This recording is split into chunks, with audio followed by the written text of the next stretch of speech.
दोस्तों, जिस चीज की आशंका काफी लंबे समय से जताई जा रही थी, अब वह हकीकत बन गया है। भारत और बांग्लादेश के बीच में बॉर्डर पर एक बड़ी घटना हुई जिसमें 3 बीएसएफ के जवान घायल हो गए।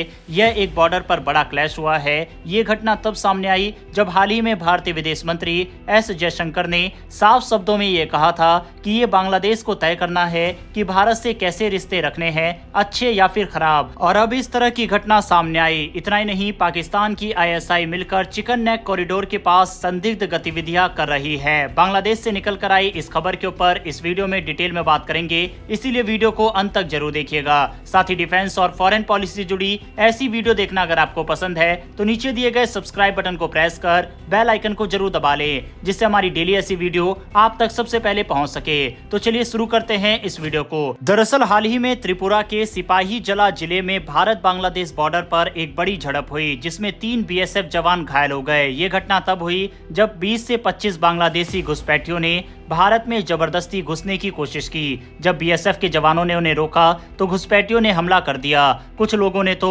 बीएसएफ के हथियार छीनने की भी कोशिश की। हालात इतने बिगड़ गए कि एक जवान को अपनी सुरक्षा के लिए पंप एक्शन गन से फायर करना पड़ा। इस फायरिंग में एक बांग्लादेशी नागरिक घायल हो गया। भारत और बांग्लादेश के बीच 4096 किलोमीटर लंबी सीमा है जो उत्तर पूर्वी भारत, पश्चिम बंगाल, असम, मेघालय, त्रिपुरा और मिजोरम से होकर गुजरती है। ये सीमा बहुत संवेदनशील है क्योंकि इसमें कई इलाके में घनी आबादी बसी हुई है। वहीं बॉर्डर पर घुसपैठ बढ़ने के कई कारण हैं, जिसमें पहला तस्करी है। भारत और बांग्लादेश के बीच कई तरह की तस्करी होती है, जैसे गायों की तस्करी, ड्रग्स, हथियार और यहाँ तक कि मानव तस्करी भी। दूसरा, अवैध प्रवास यानी इलीगल माइग्रेशन। बांग्लादेश के कई लोग भारत में काम की तलाश में आते हैं और बिना किसी वैध दस्तावेज के यहीं बस जाते हैं। तीसरा कारण है कट्टरपंथी संगठनों की साजिश। हाल ही में खबरें सामने आई कि पाकिस्तान की खुफिया एजेंसी आईएसआई बांग्लादेश के कुछ कट्टरपंथी संगठनों के साथ मिलकर भारत में अशांति फैलाने की कोशिश कर रही है। चौथा, भारत और बांग्लादेश के बिगड़ते रिश्ते। शेख हसीना की सरकार के जाने के बाद भारत और बांग्लादेश के रिश्ते खराब हो गए और इसका फायदा भारत विरोधी ताकतें उठा रही है। इतना ही नहीं, भारत की खुफिया एजेंसियों ने हाल ही में भारत बांग्लादेश बॉर्डर के पास कुछ संदिग्ध रेडियो सिग्नल पकड़े हैं। इन सिग्नलों को डिकोड करने के बाद पता चला कि बांग्लादेश में बैठे कुछ लोग भारत के खिलाफ साजिश रच रहे हैं। एक्सपर्ट्स का मानना है कि पाकिस्तान की आईएसआई बांग्लादेश के कट्टरपंथी समूहों को भारत के खिलाफ इस्तेमाल कर रही है। इसका मुख्य मकसद भारत के सिलीगुड़ी कॉरिडोर, जिसे चिकन नेक भी कहा जाता है, इसको अस्थिर करना है। अब सवाल ये उठता है कि चिकन नेक इतना अहम क्यों है।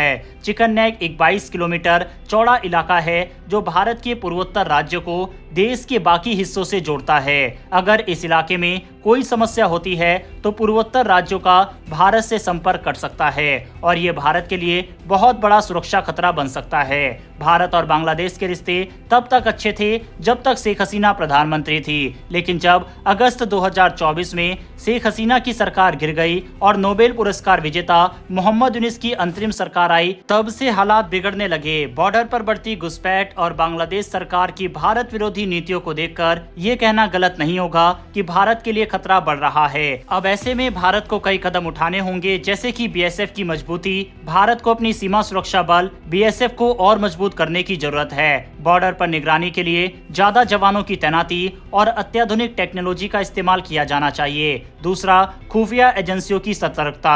भारत की खुफिया एजेंसियों को पाकिस्तान और बांग्लादेश की साजिशों पर नजर रखनी होगी। इसके अलावा राजनयिक दबाव। भारत को बांग्लादेश की नई सरकार पर दबाव बनाना होगा कि वो भारत विरोधी गतिविधियों को रोके। चौथा, अवैध प्रवासियों पर सख्ती। भारत में अवैध रूप से रहने वाले बांग्लादेशी नागरिकों को चिन्हित करके उन्हें वापस भेजना जरूरी है।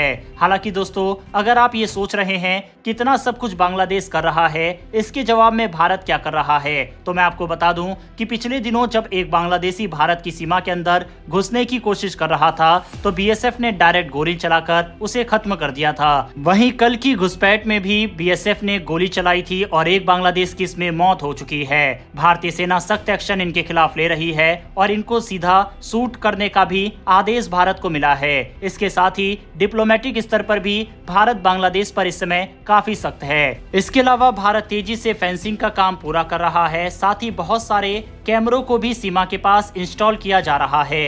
यानी कि भारत तैयारी तो कर रहा है, लेकिन ये कहना गलत नहीं है कि अब पाकिस्तान के बाद भारत भारत को बांग्लादेश के बॉर्डर से भी बड़ा खतरा आता हुआ दिखाई दे रहा है और इस तरफ से भी आतंकवादी सीमा के अंदर घुसपैठ करने की कोशिश कर सकते हैं। बहरहाल दोस्तों, इस खबर के ऊपर अपनी राय कमेंट बॉक्स में लिखकर बताइएगा। डिफेंस और वर्ल्ड अफेयर से जुड़ी ऐसी डेली वीडियो के लिए चैनल को सब्सक्राइब कर बेल नोटिफिकेशन अवश्य दबा लें। फिर मिलेंगे ऐसी एक नई वीडियो के साथ। धन्यवाद। जय हिंद।